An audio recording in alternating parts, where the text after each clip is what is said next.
Le 14 septembre 1943, 12 commandos britanniques montent à bord d'un bombardier Halifax sur une base aérienne non loin du Caire.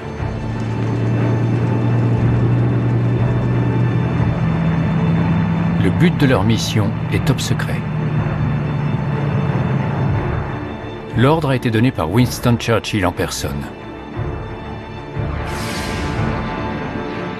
Ils doivent se rendre dans la Yougoslavie occupée par les nazis afin d'entrer en contact avec le chef de la résistance communiste, Joseph Broz, dit Tito. Le chef de la mission a été choisi par Winston Churchill. C'est un militaire, un politicien et un aristocrate. Fitzroy MacLean. Tito était un bolchevique et Fitzroy un conservateur. Ça ne signifiait pas qu'ils ne pouvaient pas s'unir contre leur ennemi commun. Churchill et MacLean prennent un très gros risque. En se rangeant du côté de Tito, ils pourraient éveiller un monstre qui transformerait la Yougoslavie en un État totalitaire.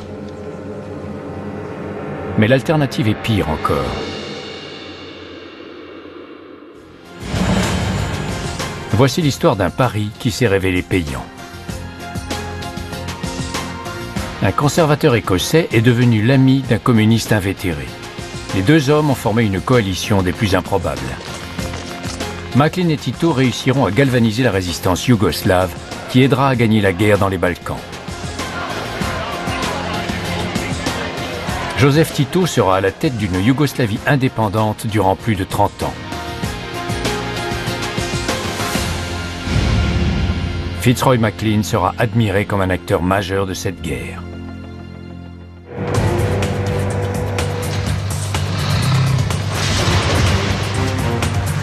Le 6 avril 1941, les armées de l'Axe, Allemagne, Italie, Bulgarie et Hongrie, envahissent la Yougoslavie.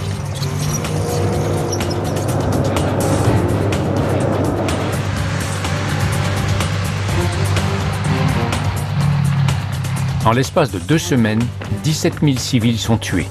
L'armée yougoslave s'effondre et le pays sombre dans la peur.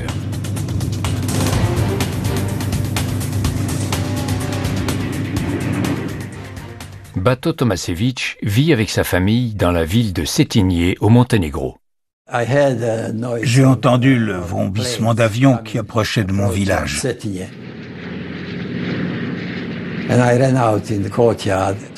J'ai couru dans la cour et j'ai appelé mon frère. Une jeune voisine a vu des petits points noirs sortant des avions.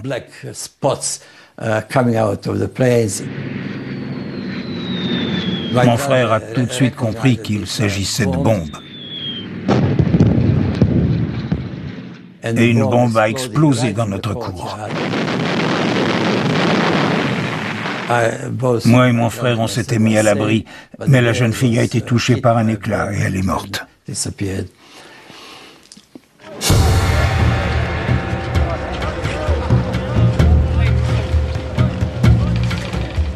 La Yougoslavie est mûre pour une invasion ennemie. Créé sur les ruines de la Première Guerre mondiale, ce pays intègre des régions dont les habitants sont très différents par la race, la religion, la culture, l'héritage et la langue. C'est un mélange très instable. Hitler exploite ces divisions. Les Croates réservent un accueil chaleureux aux conquérants allemands. D'autres, comme les Serbes qui sont loyaux envers leur roi, sont maltraités par les nazis.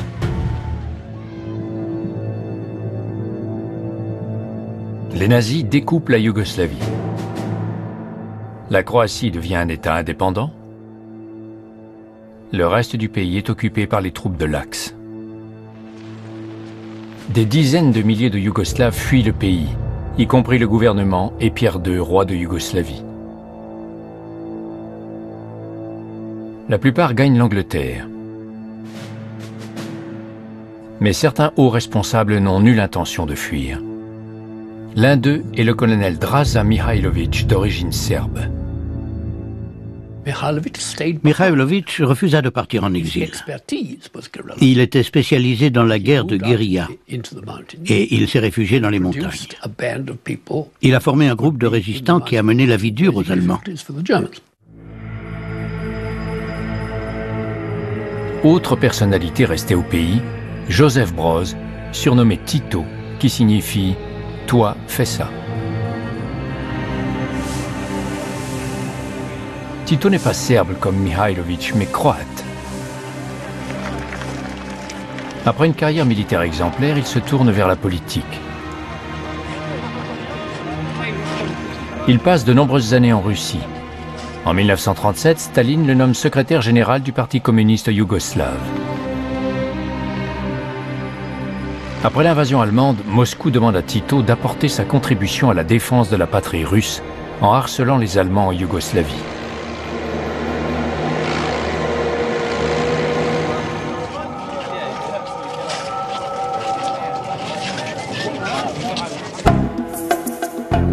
Tito commence par recruter des combattants. Ils arrivent de toutes les régions de Yougoslavie. On les surnomme les partisans. L'idéologie communiste de Tito attire des gens de tout le pays. À la fin de 1941, les partisans sont au nombre de 80 000. Ils sont basés dans les forêts proches de la ville de Jadce. Les soldats de Mihailović se trouvent 200 km à l'est, près du village serbe de Ravna Gora.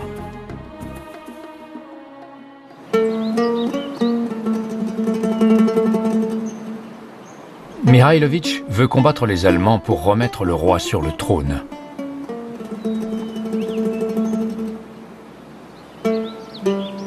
Ces soldats sont majoritairement des royalistes serbes.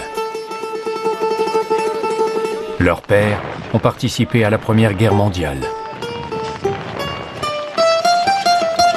Parmi eux, les Tchétniks, les soldats de l'armée yougoslave de la patrie qui ont repris le nom des soldats serbes, s'étant battus contre les Turcs durant l'occupation ottomane. Il y a désormais 2 mouvements de résistance en Yougoslavie.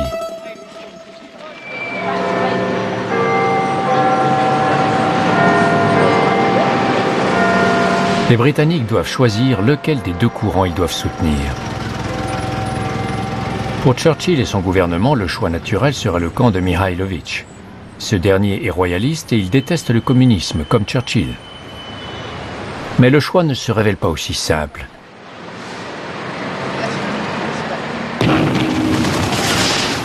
Les Tchétniks s'attaquent aux partisans communistes. Une guerre civile éclate qui fait des milliers de victimes.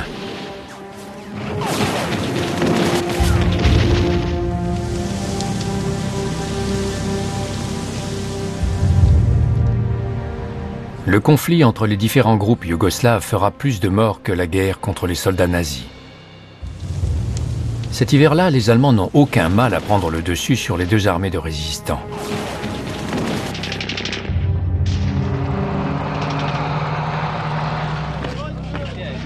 Les nouvelles du conflit atteignent Londres. Le gouvernement yougoslave en exil supplie les Britanniques de soutenir les hommes de Mihailović. Au début, cette option semble la plus logique.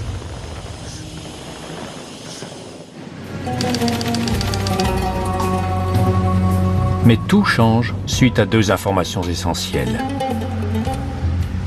Le quartier général des services secrets britanniques chargé des Balkans se trouve au Caire en Égypte. Le colonel Cleveland Cable analyse les actions des Tchétniks de Mihailović.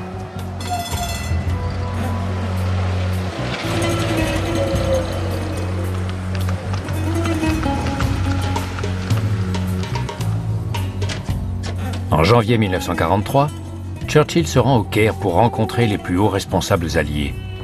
Le colonel Cable en profite pour lui décrire la situation.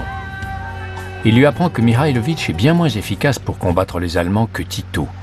Ce dernier se révèle donc plus utile.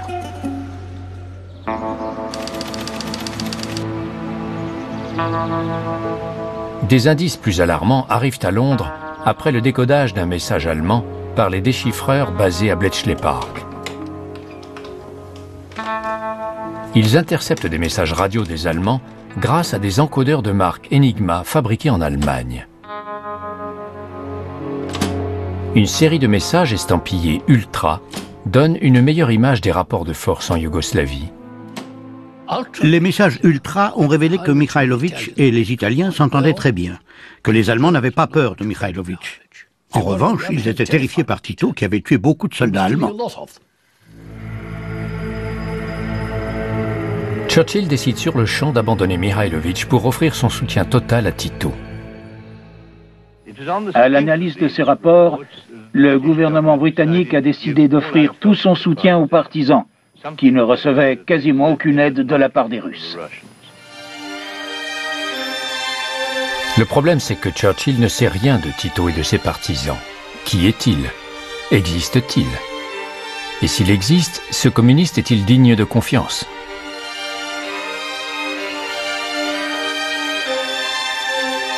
Churchill écrit à son ministre des Affaires étrangères « Il nous faut un ambassadeur courageux pour ces partisans hardis qui sont traqués. » Cet ambassadeur sera le capitaine Fitzroy MacLean.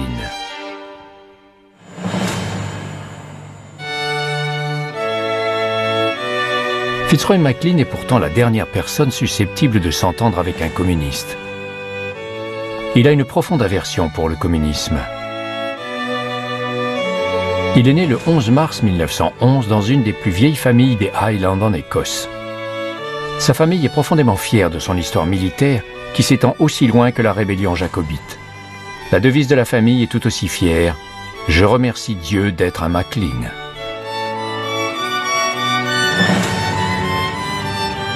Après des études à Eton, Fitzroy MacLean étudie le latin, le grec et l'allemand à Cambridge. Avec son diplôme, il peut ambitionner les postes les plus prestigieux. Il choisit les services diplomatiques.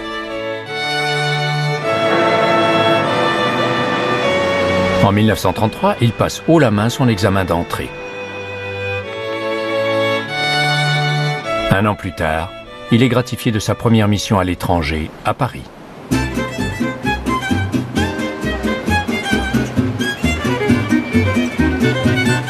Les 5 années qu'il passe en tant qu'ambassadeur à l'étranger influenceront le reste de sa vie. Paris est une ville trépidante pour un jeune de 24 ans. Fitzroy MacLean fréquente les personnages les plus influents de la politique mondiale, dont Winston Churchill. C'est le début d'une profonde amitié. Fitzroy MacLean profite aussi de la vie nocturne parisienne. Il fait la connaissance d'un groupe de moscovites ayant fui le communisme. Fasciné par tout ce qui touche à la Russie, il demande à être nommé à Moscou. Ses collègues trouvent cette idée horrifiante.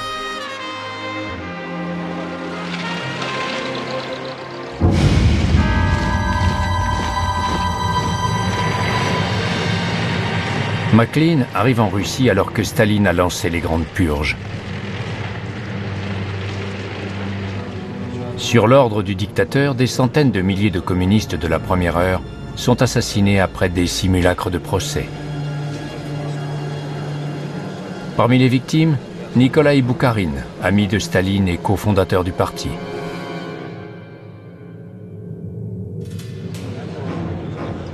En mars 1938, Fitzroy MacLean assiste à son procès qui dure 9 jours. Cette mascarade le remplit de dégoût envers le communisme. Staline prend ensuite une décision ahurissante. Les lumières ont brûlé toute la nuit à Moscou. Le 21 août 1939, le monde est horrifié par l'annonce de la signature d'un pacte de non-agression entre l'Allemagne et la Russie. Les deux ennemis jurés scellent une amitié apparente. Ça semble trop incroyable pour être vrai. Cet accord signé par les deux ennemis est baptisé le pacte Molotov-Ribbentrop. MacLean est persuadé que la paix mondiale est menacée. Il écrira plus tard « Après l'accord entre les deux régimes les plus sanguinaires de l'époque, la guerre était inévitable. » Il a raison. Le pacte va même avoir des répercussions bien plus graves qu'il ne le soupçonne.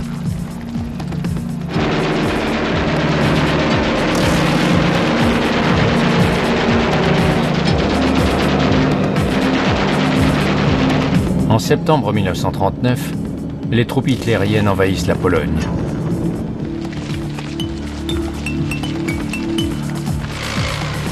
Au même moment, l'armée de Staline envahit le pays par l'Est.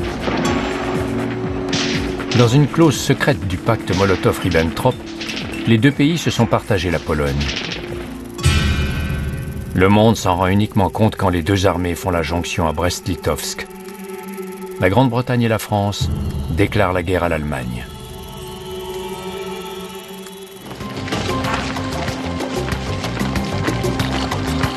Fitzroy McLean retourne à Londres pour s'enrôler dans l'armée. Mais en tant que membre du ministère des Affaires étrangères, il n'en a pas le droit. Il passe 2 ans à se morfondre à Londres.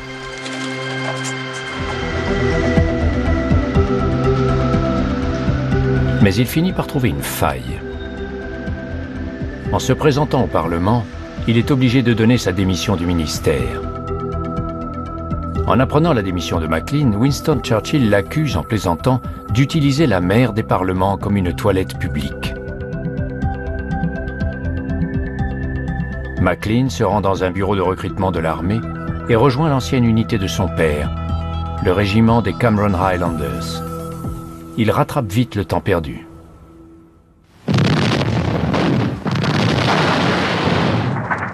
McLean est envoyé en Afrique du Nord, où il rejoint une nouvelle force, le SAS. Il devient un ami intime de Randolph Churchill, fils du Premier ministre britannique.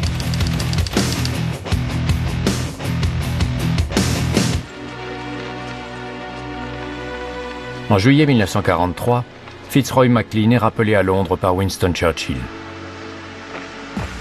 Fraîchement promu général de brigade, McLean est conduit à Chequers, la maison de campagne du Premier ministre située dans le Buckinghamshire. Churchill annonce de but en blanc la mission qu'il veut confier à McLean. Découvrir le caractère de Tito et gagner sa confiance. Je lui ai demandé l'objectif de ma mission. Il m'a répondu que je devais les informer sur les forces militaires disponibles, découvrir le groupe qui tuait le plus d'Allemands et trouver le moyen de l'aider à en tuer davantage. J'ai demandé quelles étaient les implications politiques du fait que ces groupes étaient communistes. Il m'a répondu que cette question était secondaire. Des événements ayant lieu de l'autre côté de l'Europe rendent la mission de McLean encore plus urgente. Les Alliés ont conquis ce bout de rocher crucial au cours de l'été 1943. La chute de la Sicile entraîne la reddition du gouvernement italien. C'est le premier membre de l'Axe qui capitule.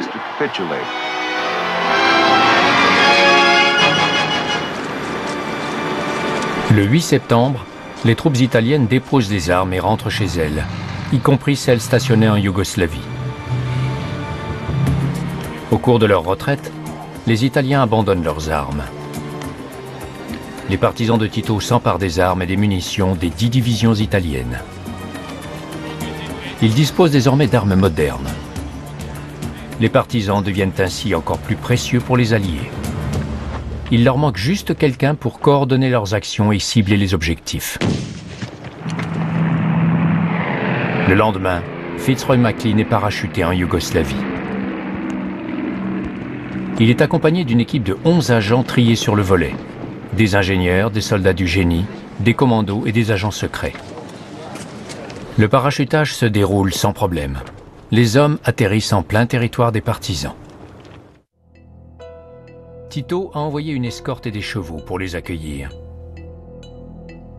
Après 2 heures de marche dans les montagnes bosniaques, la colonne remonte un chemin conduisant à un château en ruine qui domine le village de Jadce. McLean va enfin découvrir qui se cache derrière le mystérieux Tito.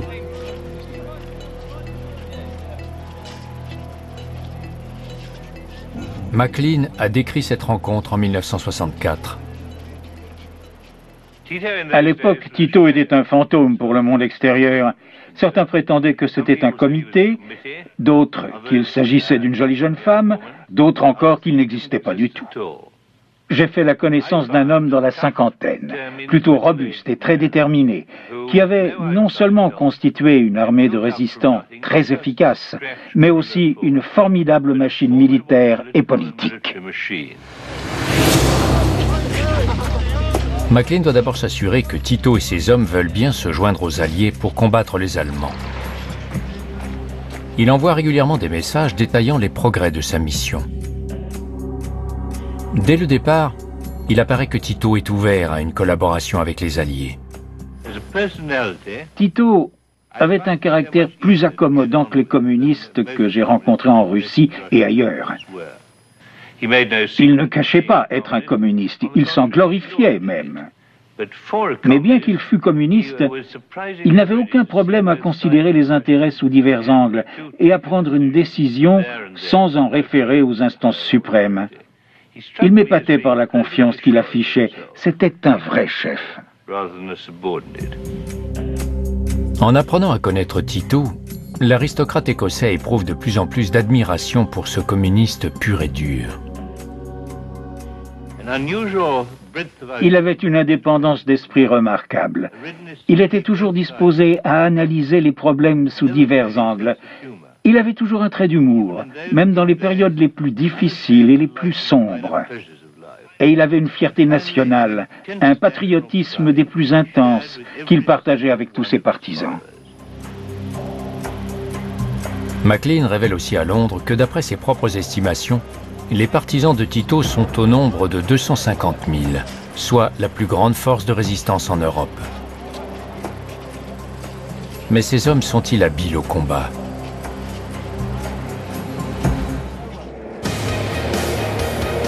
À la fin de l'année 1943, les Alliés ont absolument besoin de leur aide. En Italie, les forces américaines et britanniques progressent vers le nord, mais les Allemands leur opposent une vive résistance. McClellan reçoit un message du commandant en chef des Alliés en Italie, le général Maitland Wilson, surnommé Jumbo. La ligne ferroviaire qui relie Trieste à Ljubljana est cruciale pour l'approvisionnement des Allemands. Jumbo demande à McClellan de faire sauter la ligne.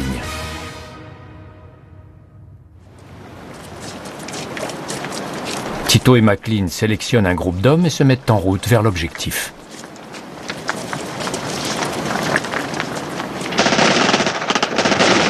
La voie ferrée profite d'une protection maximale.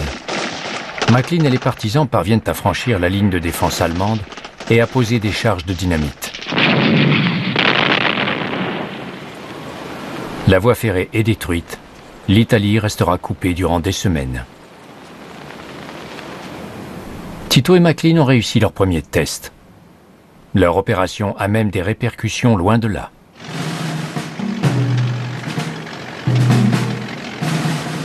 Le 1er décembre 1943, Roosevelt, Staline et Churchill se rencontrent une première fois à Téhéran. À l'ordre du jour, la situation en Yougoslavie. Les trois hommes politiques promettent d'offrir toute leur aide aux partisans.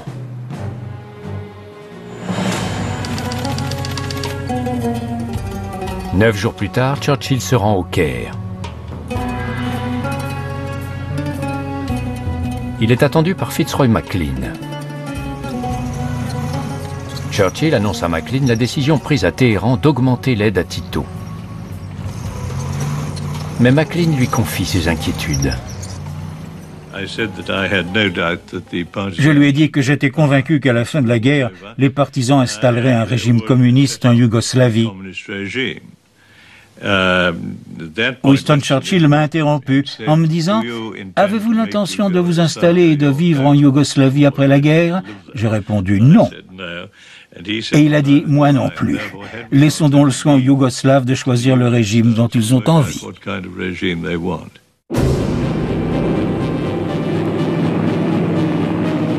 McClellan retourne en Yougoslavie avec une mission précise, armer et motiver les partisans afin d'expulser les Allemands de leur pays. Randolph, le fils de Churchill, participe à cette mission à la demande de McClellan, qui le considère hautement fiable, persévérant et déterminé. Churchill a accepté pour vivre une expérience et aussi parce que son père le lui avait demandé. En envoyant son fils, Churchill donnait à Tito une garantie sur le soutien inconditionnel qu'il offrait aux partisans. Et Tito a été très touché par ce geste. McClellan demande aux partisans de préparer des pistes d'atterrissage pour les avions des Alliés. bateau Tomasevich fait partie d'une des 18 équipes réquisitionnées pour cette opération. Je me suis retrouvé avec un groupe de 10 partisans et on nous a demandé de construire une base aérienne de fortune. La journée, on l'a passée à couper du bois. Puis nous faisions des torches afin de baliser la piste à minuit pour l'arrivée des pilotes britanniques. Quelque part en Italie, des camions livrent des armes et des munitions destinées aux partisans dans les Balkans. Dans cette base secrète, les Américains et Britanniques coopèrent avec des soldats yougoslaves pour assurer l'approvisionnement régulier des partisans. Les partisans ignorent combien de matériel les Alliés vont leur fournir.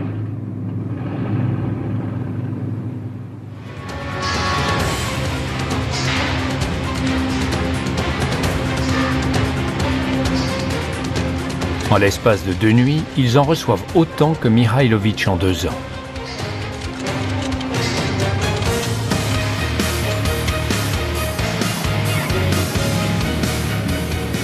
En quelques semaines, les appareils britanniques et américains ont livré ou parachuté 100 000 fusils, 50 000 mitrailleuses, 1380 mortiers, plus de 600 000 grenades, près de 100 millions de cartouches, 700 émetteurs-récepteurs et 250 000 paires de bottes.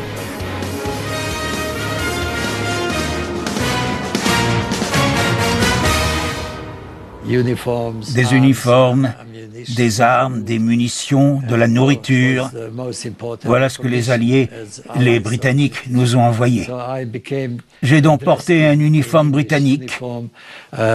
J'étais armé d'un fusil mitrailleur britannique.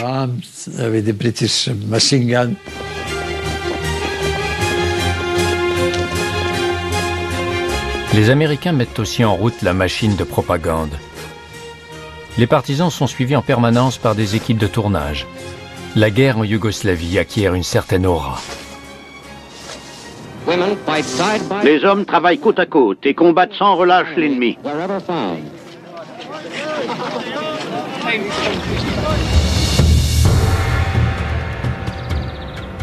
Mais il y a un Yougoslave qui n'apprécie pas du tout cette aide. Draža Mihailović. Retranché haut dans les montagnes, la guérilla royaliste serbe tente de regagner les faveurs des Britanniques. Une des lignes d'approvisionnement majeures des Allemands vers la Grèce traverse son territoire. Mihailović ordonne à ses hommes de détruire un pont sur cette ligne. Un agent britannique prend ses photos du pont qui explose.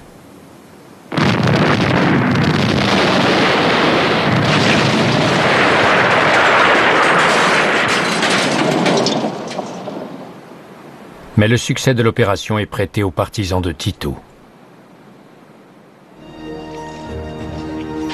Tito crée le Comité national pour la libération, une autorité rivale du gouvernement en exil à Londres.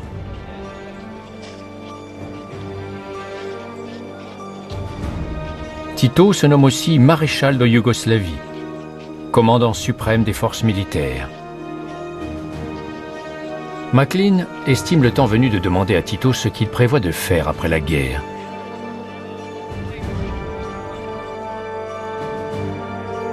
Au début, Maclean reçoit des réponses rassurantes. Comme le prouve ce télégramme envoyé à Churchill, Maclean affirme que Tito n'a nulle intention de faire de la Yougoslavie un appendice de l'URSS, ni d'imposer le système économique soviétique. Puisque les Britanniques n'ont rien à craindre, ils ordonnent à leurs agents sur place de mettre fin à leur contact avec les Tchétniks. Pour les Britanniques, la boucle est bouclée. Pour Mihailović et les Tchétniks, la décision est une catastrophe. Abandonnés par les Alliés, des milliers de royalistes rejoignent les troupes nazies. Churchill a ainsi une excellente raison de laisser tomber Mihailović.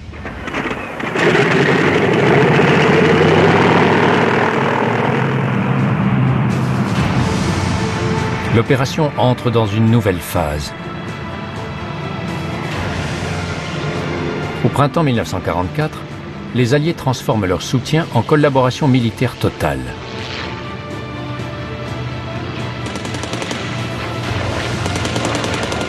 Les Yougoslaves héritent même de leurs propres forces aériennes.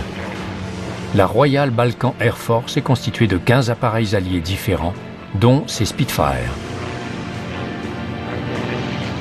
L'armée qui a la supériorité aérienne a plus de chances de prendre le dessus sur son adversaire. L'homme responsable des opérations des bombardiers et des avions de chasse n'est autre que Fitzroy McLean.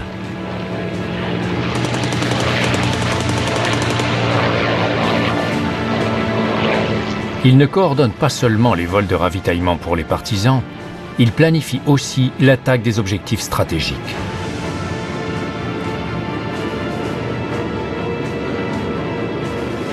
McLean dira plus tard que la force aérienne lui a donné un avantage incalculable pour obtenir des résultats rapides. Les appareils dirigés par McLean donnent rapidement l'avantage aux partisans de Tito.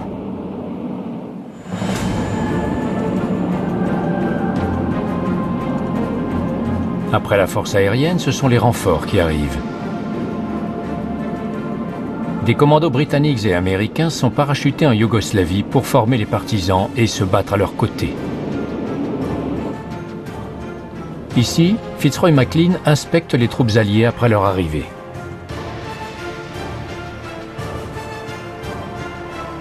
Les commandos transforment les partisans en une armée capable de reconquérir le pays. Ailleurs, d'autres opérations progressent très vite aussi. Nos hommes ont atteint Rome en l'espace de 3 semaines.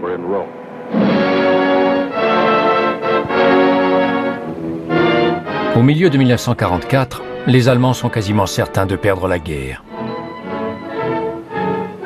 En Italie, Rome est tombée.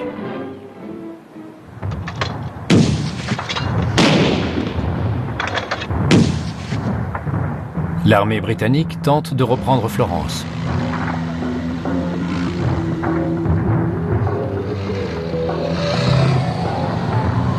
À l'est, les Russes refoulent les Allemands et reprennent toutes les terres conquises par les nazis. Au début du mois de juin, les Alliés débarquent dans le nord de la France. Nos hommes sont en France. Ils ont parcouru une dizaine de kilomètres en bateau. Ils doivent encore accomplir des centaines de kilomètres pour atteindre Berlin. Il est temps de songer à la configuration de l'Europe à la fin de la guerre. Churchill décide de rencontrer Tito en personne. Fitzroy McLean se trouve alors avec Tito à la nouvelle base des partisans sur l'île de Vis. Tito et McLean prennent l'avion pour Naples qui a été libéré par les Alliés. Le gouvernement royaliste yougoslave en exil et de hauts responsables alliés participent à la conférence. Le 17 juin, un accord semble être atteint. Tito accepte de collaborer avec le gouvernement en exil quand la Yougoslavie sera libérée. Il accepte même l'idée que Pierre II garde sa couronne.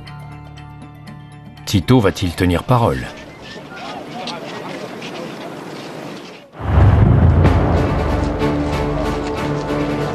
La guerre en Yougoslavie atteint son apogée. En septembre 1944, l'armée rouge de Staline traverse la frontière yougoslave et se dépêche pour atteindre Belgrade. Le gros des partisans de Tito arrive aux portes de la ville. Les Allemands sont rapidement mis en déroute.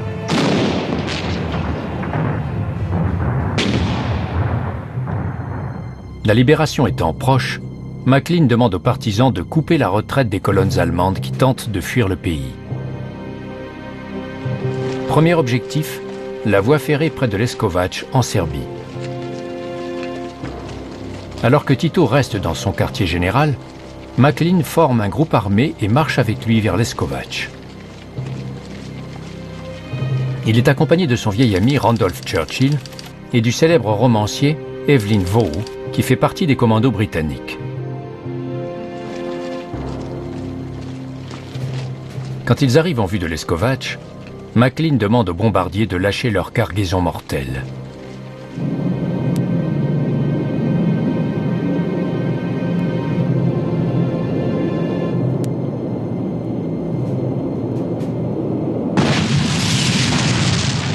Menés par Macklin, les partisans attaquent et font exploser des voies ferrées et des ponts.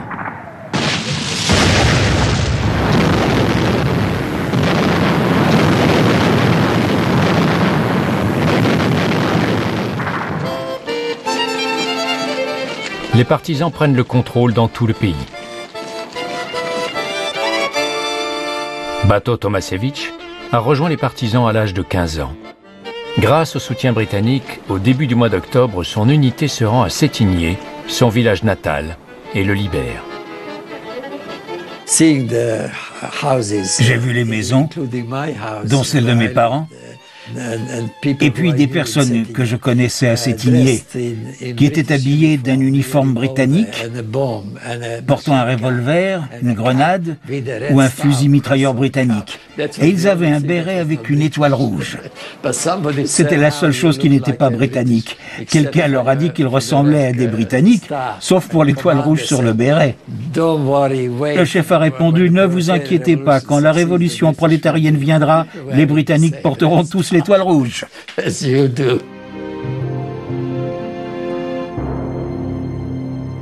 À quelques kilomètres à l'ouest de Cetinje, Fitzroy Macklin et ses hommes cherchent de nouveaux objectifs à détruire lorsqu'ils reçoivent un message. Il contient des nouvelles étranges. Tito a disparu de Vise. Macklin retourne aussitôt sur l'île pour savoir ce qui s'est passé. Il découvre un fait troublant. Un avion non identifié s'est posé sur l'île et est reparti avec Tito. Où a-t-il bien pu aller? Macklin pense que Tito s'est rendu à l'intérieur du pays pour coordonner ses troupes afin de reprendre Belgrade. Comme la fin de la guerre semble proche, Macklin se rend avec un groupe de soldats dans la capitale.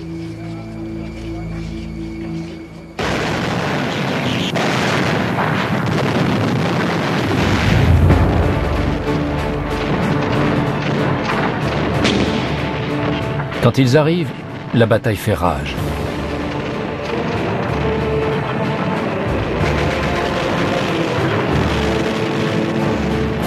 Belgrade est défendue par 150 000 Allemands, dont une flottille sur le Danube armée de canons anti-aériens.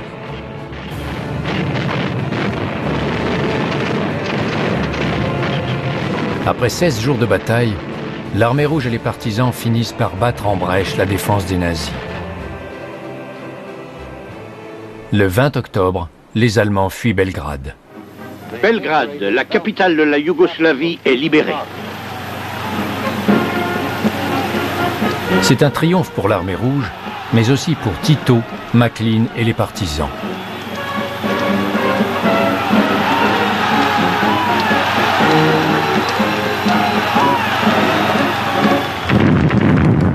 Mais les combats sont loin d'être terminés.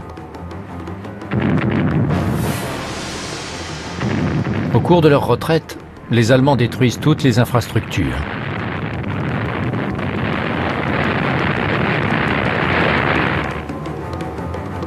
Ils tentent d'atteindre une ligne de défense située à 50 km au nord de Belgrade. En chemin, les nazis commettent des atrocités. Quand Belgrade a été libérée, mon unité a été chargée d'une mission, comme au Monténégro. On avait une liste de gens recherchés pour crimes. On avait des noms et des photos. Mais cette mission oblige Bato Tomasevich à s'approcher très près des lignes allemandes. On est arrivé par accident juste devant les lignes allemandes et les Allemands se sont mis à tirer vers nous. Le chauffeur a donné un coup de volant, le camion s'est renversé et je me suis cogné la tête contre un rocher. Ses camarades dénichent un autre camion et conduisent d'urgence Bato dans un hôpital à Belgrade. J'ai entendu quelqu'un taper sur mon crâne comme s'il me frappait avec un objet dur. J'ai fini par reprendre connaissance. On m'a dit que je m'étais blessé et que les médecins avaient tenté de réparer mon crâne avec un marteau et des ciseaux. Tomasevich est dans un état grave et les médicaments font défaut. Il doit attendre son tour avant d'être opéré. Mais un coup de chance le sauve. Elle s'appelle Stana Tomasevich. Quand on lui demande combien d'Allemands et de Tchétniks elle a tués, elle répond calmement et modestement « J'en ai tué quelques-uns ». Stana, la sœur de Bato, dirige une brigade de jeunes partisans. Après avoir appris que son frère est blessé, elle le rejoint aussitôt. Usant de son influence, elle le fait soigner en urgence, offrant même son sang pour le sauver. Après 3 mois d'agonie, Bato commence à se remettre. La guerre est finie, son pays entre dans une ère nouvelle. Je suis très fier d'avoir fait partie des partisans, d'avoir combattu avec eux. Ma contribution n'a pas été très grande, mais d'autres membres de ma famille ont brillé. Mon frère l'a payé de sa vie, toute ma famille a beaucoup souffert. Nos actions ont profité à la Yougoslavie. Mais la liberté a coûté très cher aux Yougoslaves. Les rudes combats contre les nazis ont causé la mort de 250 000 partisans et 400 000 ont été blessés.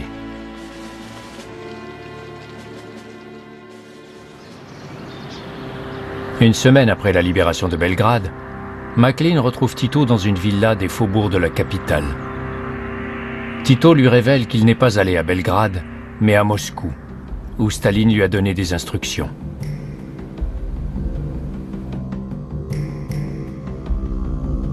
Tito lui révèle ses intentions. Il renie l'accord conclu à Naples. Il se désigne comme le nouveau chef de la Yougoslavie. Il n'y a pas de place pour le roi ni son gouvernement. La Yougoslavie va devenir un État communiste, comme McLean l'a craint.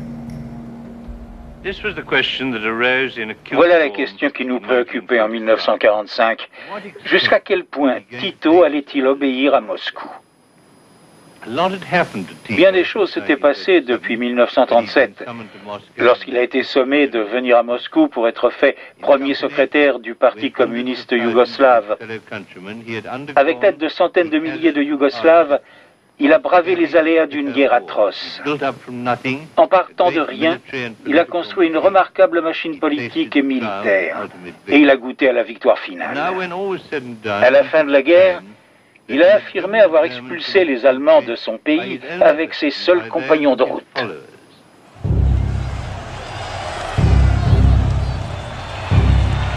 Les débuts de Tito au pouvoir ne présagent rien de bon. Il lance une campagne de représailles contre les Tchétniks. Le 13 mars 1946, son ancien rival Draza Mihailović, le chef des Tchétniks, est capturé. Son procès commence le 10 juin. Il est accusé d'avoir collaboré avec les Allemands. Il se défend en arguant qu'on l'a mis dans une position insoutenable. Pour sauver ses hommes, il a été contraint d'envisager toutes les options possibles. Il est jugé coupable et condamné à mort.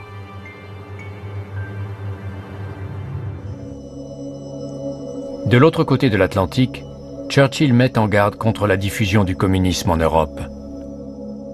From Stettin in the Baltic to Trieste in the Adriatic, an iron curtain has descended across the continent. Behind that line lie all the capitals of the ancient states of Central and Eastern Europe. The communist parties, which were very small in all these eastern states of Europe, have been raised to preeminence and power far beyond their numbers and are seeking everywhere to obtain totalitarian control. Churchill et McLean ont-ils commis une terrible erreur? Aurait-il mieux fait de soutenir Mihailović plutôt que Tito? Leur décision semble encore plus étrange après la découverte des activités de cet homme. James Klugman travaillait pour les services secrets britanniques au Caire en 1942. C'est lui qui a rédigé les rapports qui ont convaincu Churchill de soutenir Tito et de laisser tomber Mihailović. On sait aujourd'hui que ces rapports ont été truqués pour favoriser Tito. Klugman a exagéré le nombre de partisans sous les ordres de Tito, ainsi que l'impact de leur opération sur l'ennemi. En 2002, des historiens ont découvert que Klugman était un fervent communiste. À Cambridge, il a fréquenté 4 Britanniques ayant espionné pour le compte de la Russie. Contrairement aux craintes de Maclean, selon lesquelles la Yougoslavie tomberait sous le joug de l'URSS, Tito suit une voie différente de celle imposée par Staline en Union soviétique.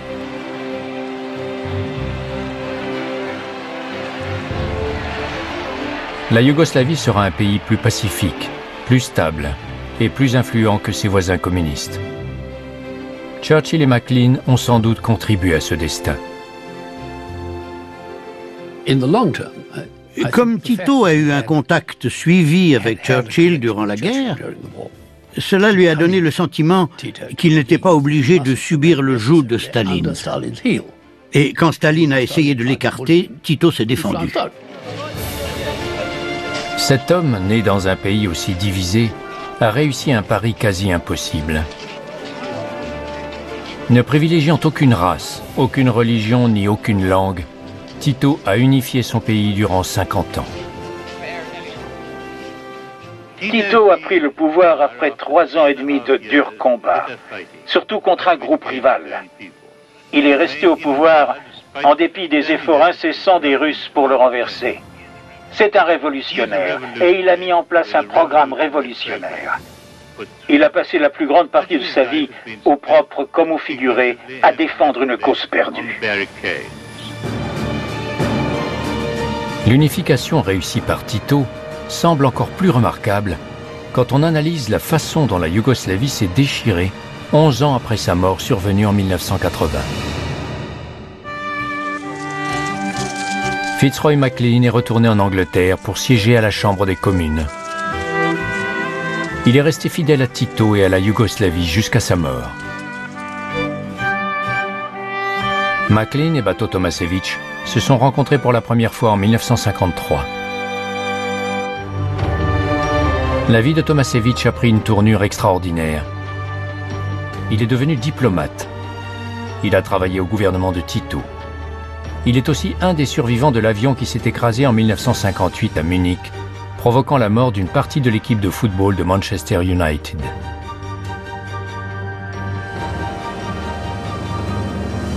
Fitzroy Maclean et Bato Tomasevic sont restés amis jusqu'à la mort de Maclean en 1996.